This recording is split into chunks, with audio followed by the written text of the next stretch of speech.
And understanding that we go through processes of adjustment is tantamount to accepting the change. And acceptance is a very important space to get to, whatever change you're dealing with. Accepting that this has happened by choice, by chance, or by crisis, and life is not going to go back to normal. This is really important. We are born, I believe we're actually born for change. We're wired for change. Welcome back, everybody. Welcome back to another episode of Off the Clock. How do you deal with stress? How do you handle that? Coping mechanism that I have is I go for a run.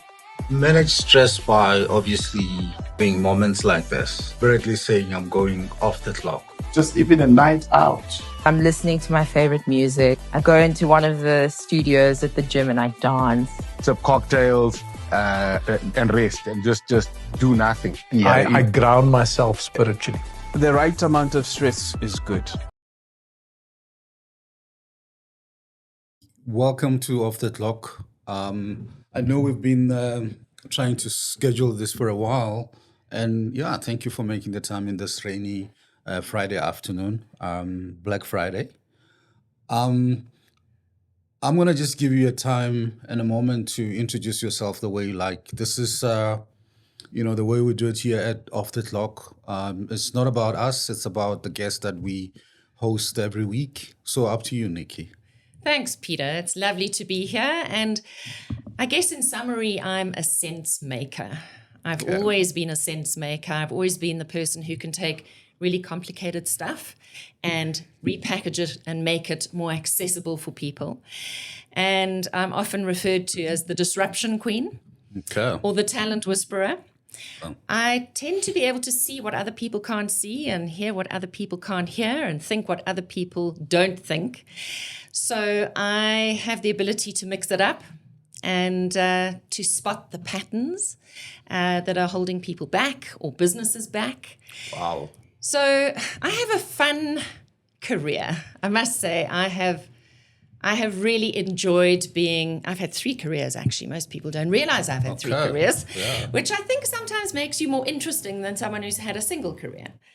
And I had my first 10 years in public relations and communications. Then I moved into direct selling. And from there, I became the speaker and the author that you know me as today. Yeah, that's when we kind of had the intersection, seeing you in the spotlight through people and connection. Actually, a huge recommendation for you to speak at a summit, because I used to chair that board until last year, which is always looking for a spark, especially women leaders, which are often very scarce. Yeah, thank you. I really enjoyed that engagement and actually have had quite a lot of engagement post the event with a number of your members. So yeah, associations are really important. Networks are important. Communities are important. And in a world that is increasingly disconnected because we do much more in a hybrid fashion or in a distributed fashion. And Peter, it's even important socially these days to make the effort to get out and meet people face to face. I think one of the disservices that COVID did for us or to us is that people tended to veg in front of Netflix for the whole afternoon on a Saturday or the whole evening. And it's become a default setting because it takes effort to step out and be social. It actually takes a decision and then you've got to make it happen versus passively sitting in front of TV where it's a one-way street. Enjoying the snacks and just doing nothing. Yeah, but the thing is that human connection is where everything happens. That's where we have social opportunities. That's where we create our next career opportunity. That's where we find common ground with people. That's how we feel less alone in the world. I think this is, so true as well, even for this podcast, Off the Clock. We don't do Off the Clock remotely. We interview, face to face. We want to look into the eyes and connect with you if you're going through pain or joy or something. And some of this obviously inspired by, I read a book called Never Eat Alone, Keith Ferrazzi, which was anchored around networks and and connecting with people. And at the time, I was traveling so much globally, Europe, US, the Middle East. And that time, I kind of made it upon myself that I'm not going to waste any time. When I'm sitting next to you in airplane, we're going to talk. I'm going to at least know a little bit about you and connect. Through all those many trips, I think I've been able to learn so much, get to know people, different cultures, different point of view, and everything else. So, talking about the book, I ended up writing my book, Winning in Africa, which I'm going to gift you with a copy, but I want to sign it and autograph and write a nice message in the book. And I think you can do the same. Wonderful. So I'm For going to me, give we you can- my Future Proof Yourself book, which is How to Win at Work and Life. Okay, So I'll sign mine too. great. You winning at work, we winning in Africa, which is very interesting. So maybe let me tell you a little bit as I'm writing what inspired me to write the book. I traveled to over 40 countries on the continent doing business. To just learning so much about many things. And then I realized that I'm not gonna let that great information just stay in my head or somewhere else, you know. Yeah, I think so often people are precious about their experiences and their information, and it doesn't make space for growth for other people when you hold it so closely to yourself. So we have to be abundant and generous, and I think that's part of living a rich and fulfilling life is giving back, sharing, and making space for other people to rise. And I think that that is true whether we're talking about leadership in the boardroom or whether we're talking about raising a family, is that we all need to create that space for other people to rise. In fact, really great leadership is about becoming redundant and doing yourself out of a job so that other people can take over because you've done such a great job. Cool. That's my Thank book. you so much. Yeah. Winning in Africa, your next 8 moves. Oh, that's going to be great. And how did you get to 8 moves, Peter? Just 8 out of the 100. So, I mean, I started with 12 moves. I tried to weave them and bring it together. In life, everything is about simplicity, trying to make sure that, you're very simple, but, easy to understand, just in terms of the messaging, what he's saying, the clarity. I think it's very important. So from 12, compress that to 8. And I mean, I said to a friend who was saying, how did you get to this book? Was quite difficult to decide which part to leave out, which part to include in the book. But, the 8 moves was very much about my business experience on the ground and making sure that anybody who's aspiring to do business, already doing business or investing in Africa, can have to do that, feasibility, due diligence, and not get it wrong like others have. I mean, my 3 kind of favorite moves are, knowing and understanding the rules of the road and the lay of the land. That's very important. And if you see the number of business failures, South African firms that have to retreat and come back, it's so obvious that they didn't do a lot of homework to connect, to understand, and plan forward. The other is making sure that everybody wins. Talks a lot about creation of shared value in what you're doing. You can see that Shamal Jusub wrote the forward of my book. Where we connected was when I was running Medtronic Africa. We had a big problem in Egypt with the currency that was moving from 15 to $1, 15 Egyptian pounds to $1, 30 to 1 and 50 to 1. So you're sitting in a business that's creating and generating a lot of Egyptian pounds, but there's no dollars in the market and having to try to catch them before they worth nothing. So the book is about really solving some of those problems. But what Vodacom have done very well in Africa was to create a women health centers, amongst other things, which is not their forte. So trying to make sure that their communities that they serve that buys their product is in a much more healthy state, and they can continue to do that.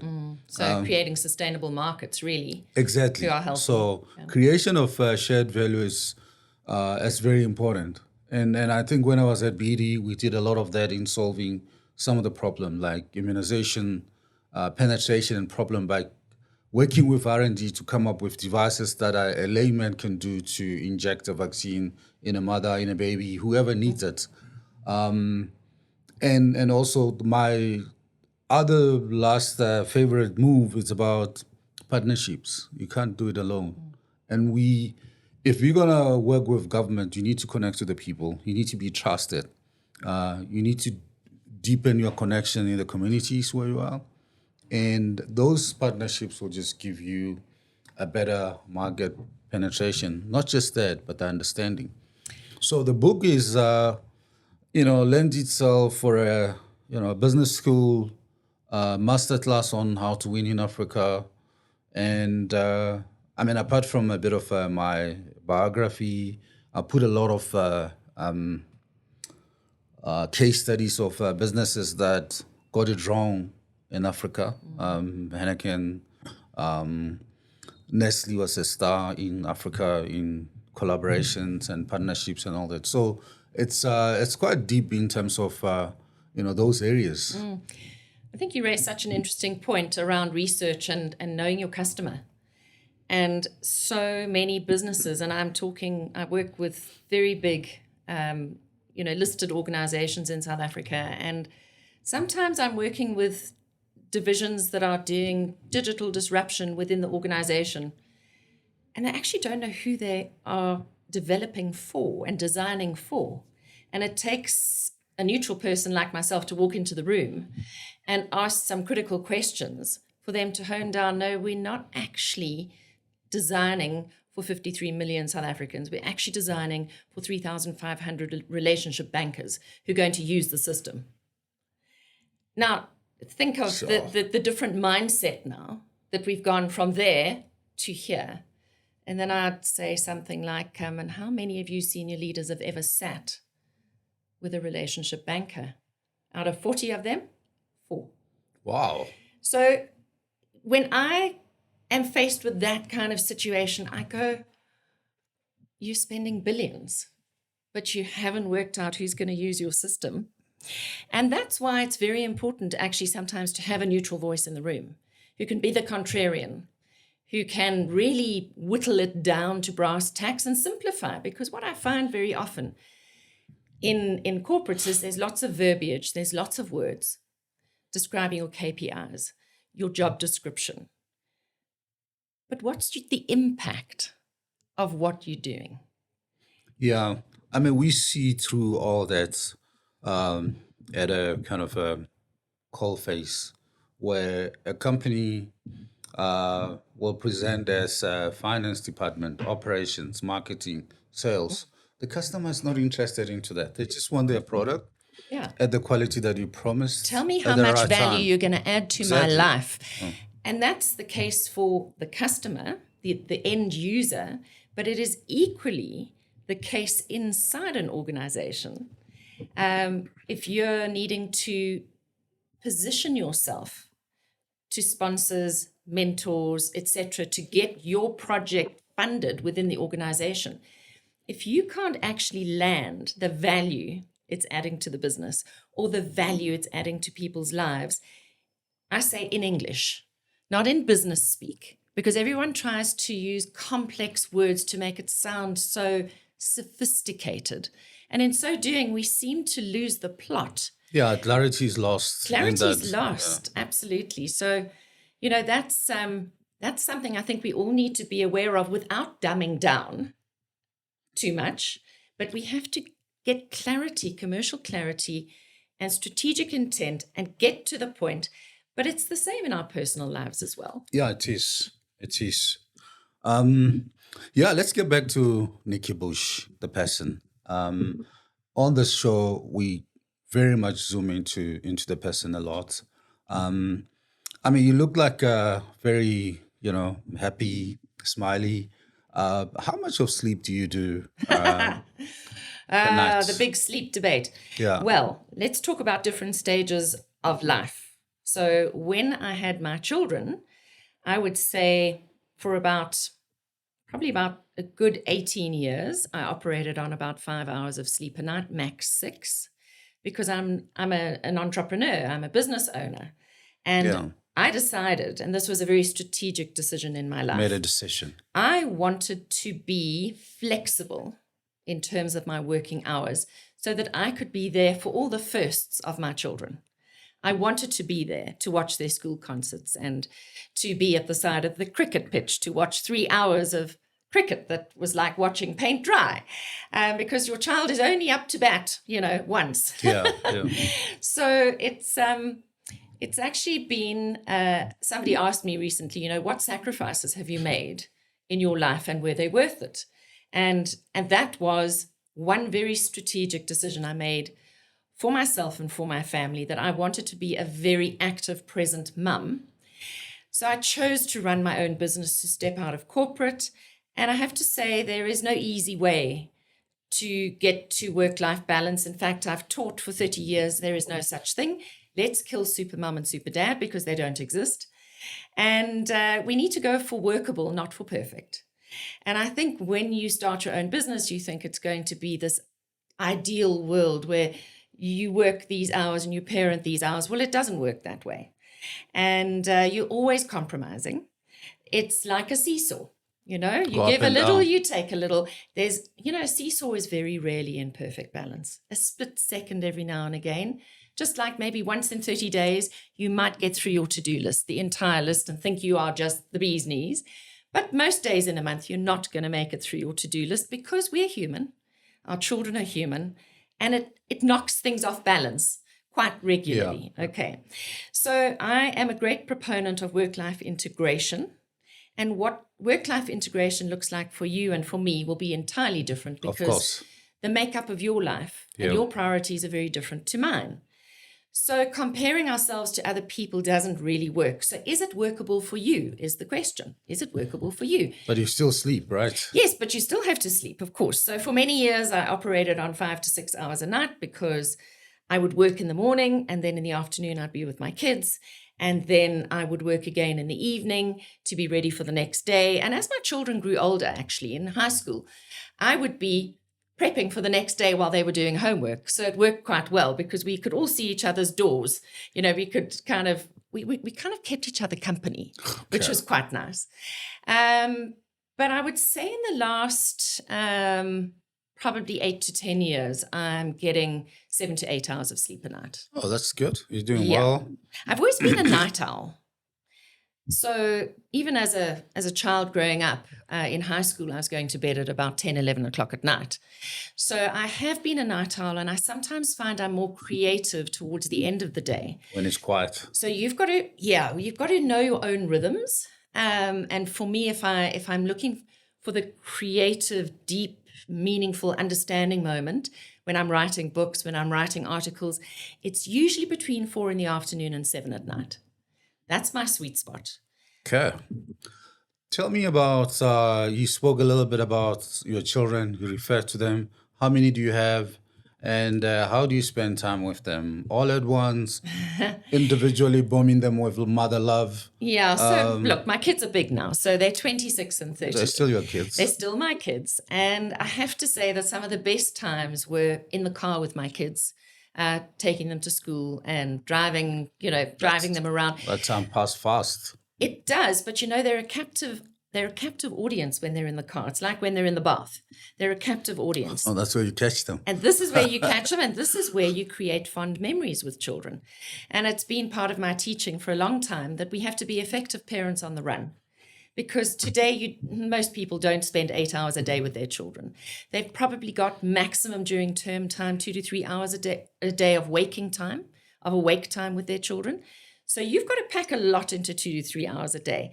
And a lot of that time you consider perhaps wasted time because you're in the shops. The kids, when they're little, are in the trolley. They're in the car. You're on the side of a sports field. You're cooking, cleaning, doing homework, all that kind of stuff. But you've got to become engaging and memorable even in those what we call mundane times. Yeah. And so I've had an enormous amount of fun creating happy memories with my kids around dining room tables, in restaurants, in cars, wherever we are. That is the only time you have. So play car games and play word games and don't kind of get caught behind your cell phone. So that was, when my kids were at school. Now they're older.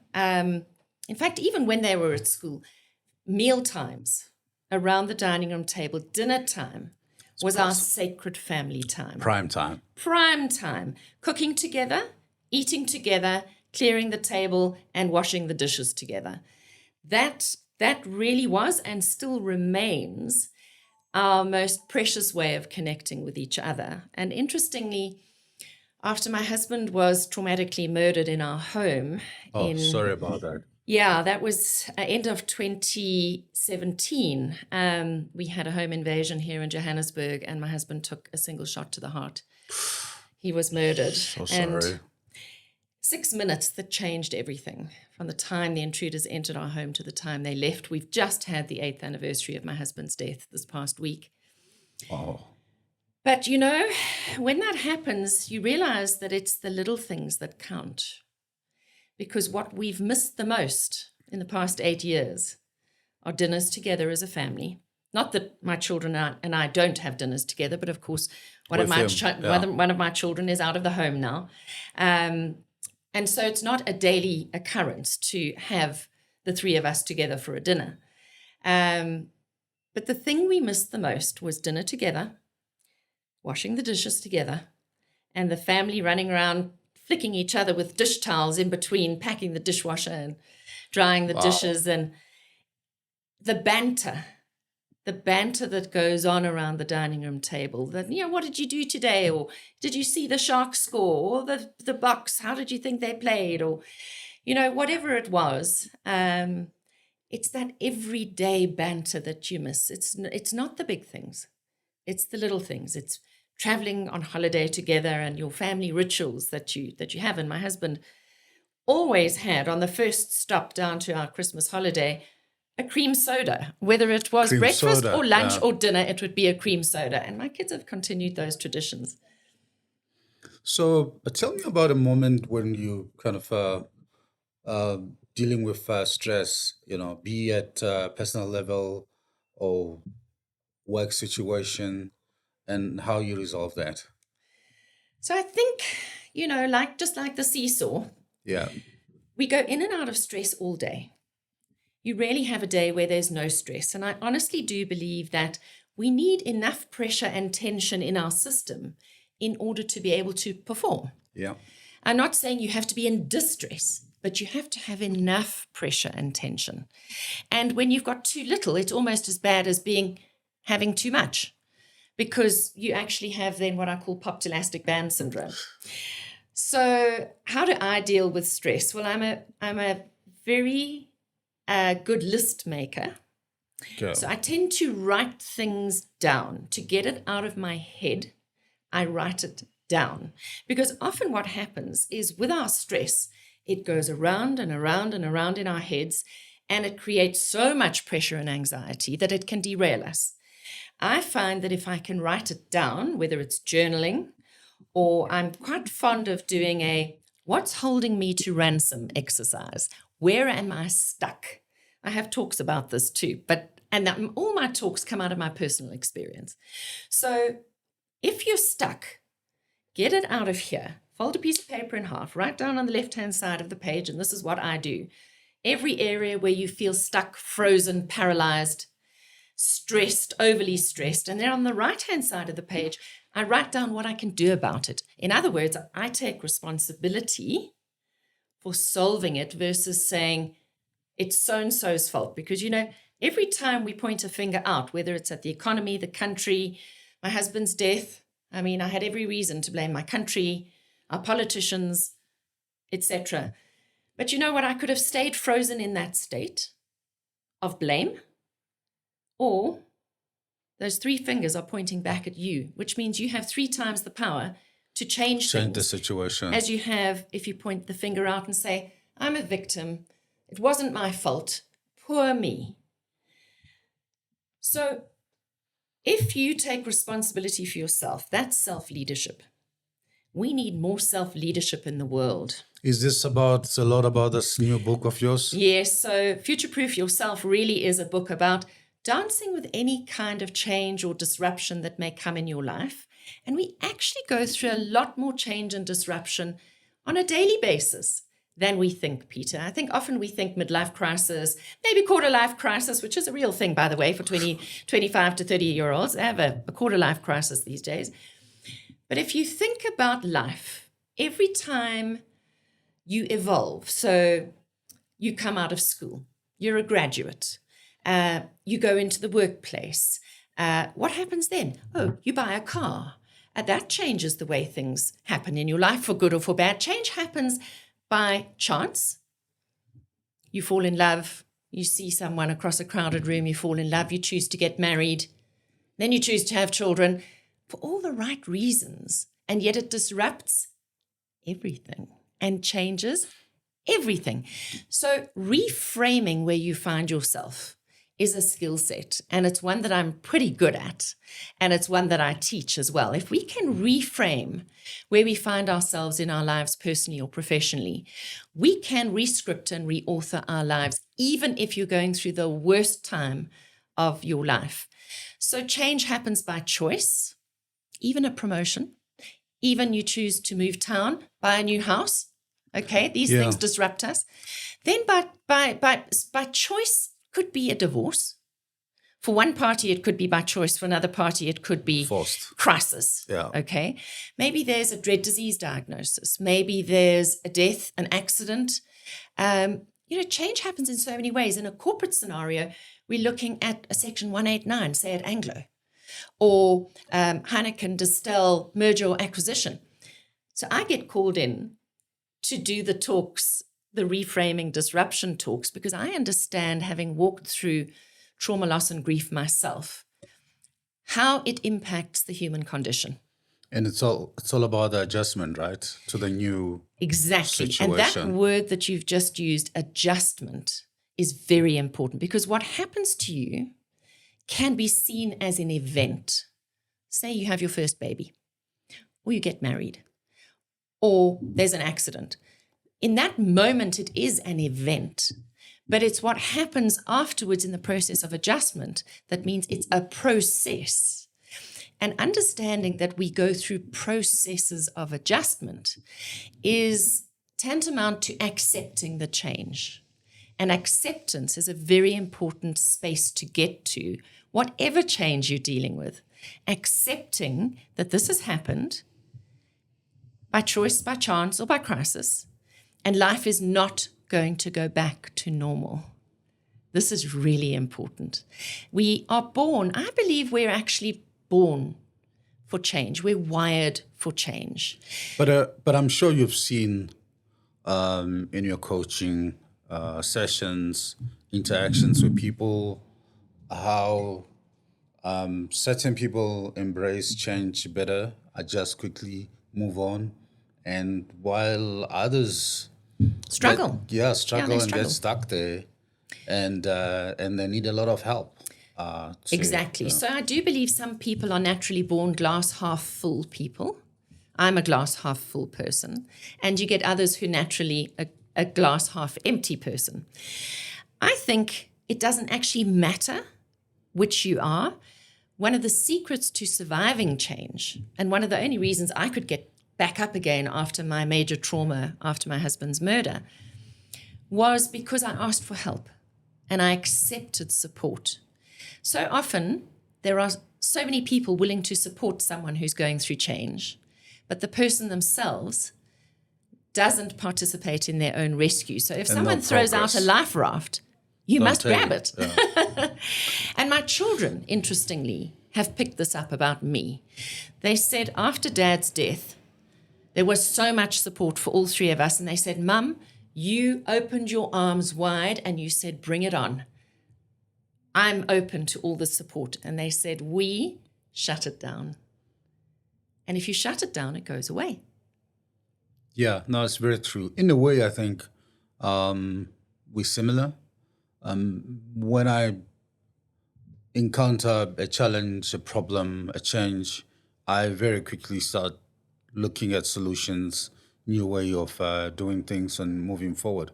But it's not everybody. Yes. So my question that I try and help people come to terms with and to ask subconsciously without having to have the answer is, can it be another way? Can it be another way? And this is applicable personally, whatever circumstances you're facing right now. Can it be another way? In my own personal life, it was, who is Nikki without Simon, with whom I'd been for 28 years? And I had to, go, well, I don't know what it's going to be like without him. I've never been here before. And so my curiosity, I think, is the bedrock of my resilience, because I'm more curious than fearful. So I always say, may your curiosity always be way stronger than your fear. In fact, that's what I wrote in your book, because curiosity is also the bedrock of innovative thinking. Yeah. If you think about Time Bank basically answered that question. Can banking be another way? Can it be different? Yeah, quite a very interesting story, because mentioning Time Bank, it's a bank that has done very well outside South Africa by probably just doing things differently. But also it talks to me about being in the right place at the right time, the readiness, but also what I talk about in my book about, understanding the lay of the land, understanding the rules of the road. Because when I had Adrian Saville talking about how in Asia, where they're operating, the cost of banking per client was like, I think, I can't remember whether it's $17 or $7 compared to 170 in South Africa. That's huge. Where you like having to do that, which makes it easier to choose where you want to be, type of a thing. But it boils down to, feasibility, due diligence before you do anything, and understanding the offering and what you're dealing with, and bring exactly that, as opposed to one size all. Everybody's gonna get one slice, buttered and a little bit of jam on the side, and you move on. Just on writing. I mean, you're very prolific. This is probably your fifth book. That's my fifth book. Are you gonna keep going and going and going? For me, having written a book, I think the writing bug is just Is it a bit empty now? No, stung Or is me it just- because I'm thinking about the next book, which is gonna come, and I just want to understand from I don't want to say a veteran, but somebody who's very experienced, having done it again and again. I know that it gets easier the second time, third time, fourth time. So fifth my time. secret to being writing fit is that I write every single week. So since 2006, I've written a blog it began every single month, then it became weekly, and I'm still on a weekly schedule. So my weekly blog is then supported by a lot of social media posts as well. And if you go onto my website, there's about 500, it's a massive website, 500, 600 pages, because I write so prolifically. So that book, for instance, was very easy to write. I'd written a white paper at the beginning of COVID about how to mitigate the biggest risk to your business right now, which was having working parents working from home with children who were not at school. And so I wrote this white paper, it went viral, I sent it to my publisher, Penguin Random House, and I said, look, this has gone viral. I don't know if it'll, make a book, but, what do you think? And they got back to me and said, we want it as part of a book, but can you write a bigger book, which was Future Proof Yourself? Wow. And writing that book took 8 weeks versus writing my first book that took 6 months. Okay. And even 6 months is quite quick. You're telling me. Yeah. I mean, how long did that take you? 2 years. 2 years. Okay. So if you're writing a lot and you're categorizing and tagging everything you write properly on the end of your website, you can collate everything by topic. And suddenly you realize you've written 20 articles about resilience, for example. And chapter. And there's a whole chapter or half a book or whatever. And I think, incidentally, when I decided that I was going to write, I did a little bit of all that. And I think maybe it was a good strategy. That was before I got Your Secrets. Yeah. I started writing very prolific on LinkedIn, doing in 2003 or 2, doing 2 articles a month. On this topic. Yes. So I do an article on LinkedIn every week around leadership. That's another book. That's another book. And we're actually just busy pulling all that information off LinkedIn at the moment and starting to group it, categorize it, because without a doubt, there's a book sitting there. In my head, I've got 5 books still to write, at least 5. So it's gonna be. I've written a lot of poetry as well that people haven't Poetry? seen yet. Poetry. Oh. Yeah, so I've actually been interested in poetry since I was a teenager. I collect books of poetry. And so you ask, what do I do for downtime? I read, I write poetry, I read poetry, I landscape gardens, just for fun. And I've written 250 poems on love and loss and grief and trauma and parenting and life. And It's all there waiting for me to press the button. And they're the kind of poems that will make you laugh and cry. They're very, very raw. Because I'm just a very deeply sensitive human being. And I think we have to get beyond the labels of people. You can look at successful people and go, oh, wow. But actually, everybody's just human. Yeah, and I think, that's what when we founded this podcast was, to hit exactly that spot, demystify people like you that at the end of the day, you're a human being. You get sad, you cry, you get excited. Absolutely. And try to get that. In a lot of cases, we've been able to do that, like today. Knowing the poetry side of you in terms of things that we're really comfortable with doing outside the boardrooms and the corporate environment. It's, been the intention of this podcast. As we wind down the interview, normally I give our guests the opportunity to revenge them and ask back the questions that they want to ask, normally to me and my son, who's not here today. Do you have any questions for me? So what would be the bedrock of your resilience? How have you become adaptable over the years? I think it's a little bit of a long story, but I'll kind of bullet point it. I come from a very big family of 10 kids. Just growing in a big family, you very quickly learn the social skills. And right then, I realized that even if you are, somebody's children, all of you, the same. You get different personalities. As a kind of a middle child, you're having to learn how to negotiate and deal with each personality in the house and decide this works for me, that doesn't work for me. And I think I'm self-driven. I'm more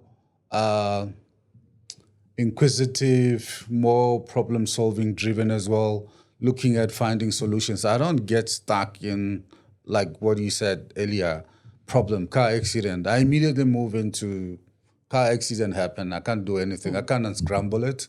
So what's next? What's next? Yeah. And sometimes, my wife get irritated by that speed, that, what's next? How do we solve this? How do we, deal with it? And with my children as well, sometimes I get in trouble.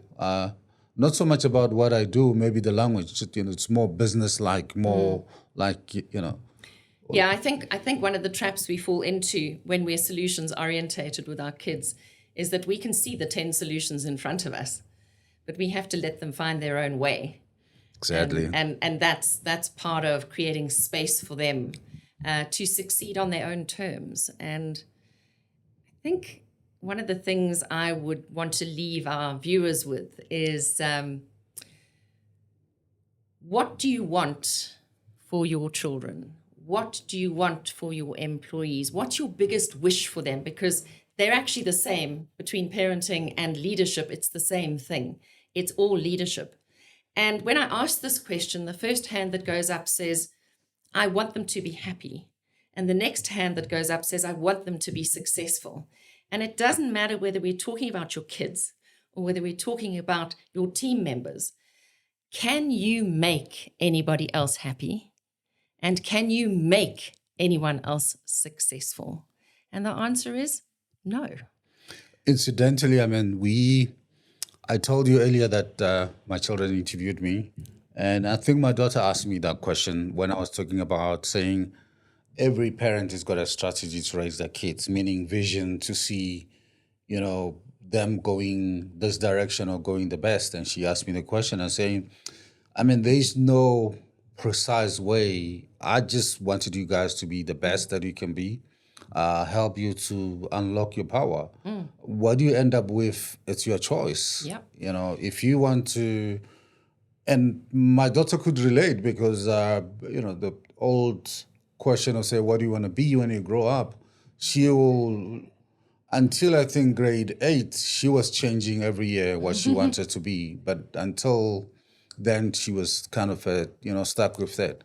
So whether you want to be a musician or a poet or whatever, be the best poet you can be.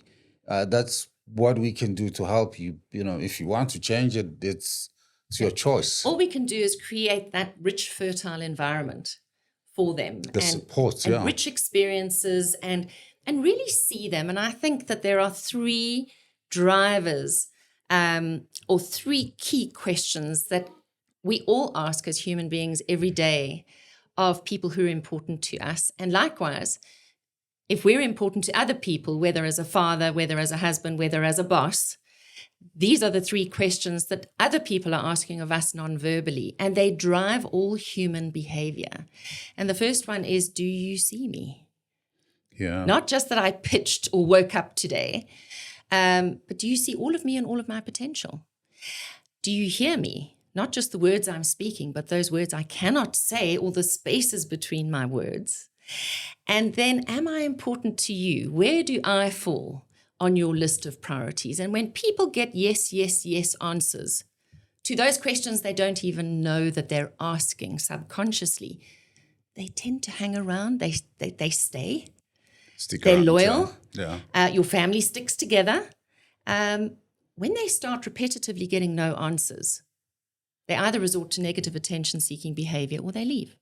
Yeah. And that's a really good summary, I guess, of the kind of person I am and the work that I do, because it all revolves around human connection. Human capital. So, Peter, if you'd want a taste for my poetry, I think one of my poems is in the back of my book. Of course, I'd love to. Okay.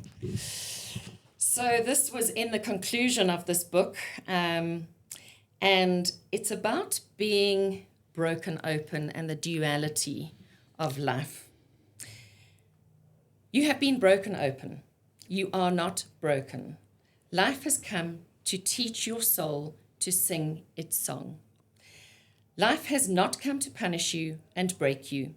Your journey is to piece it all together into one magnificent, unique creation that is yours alone.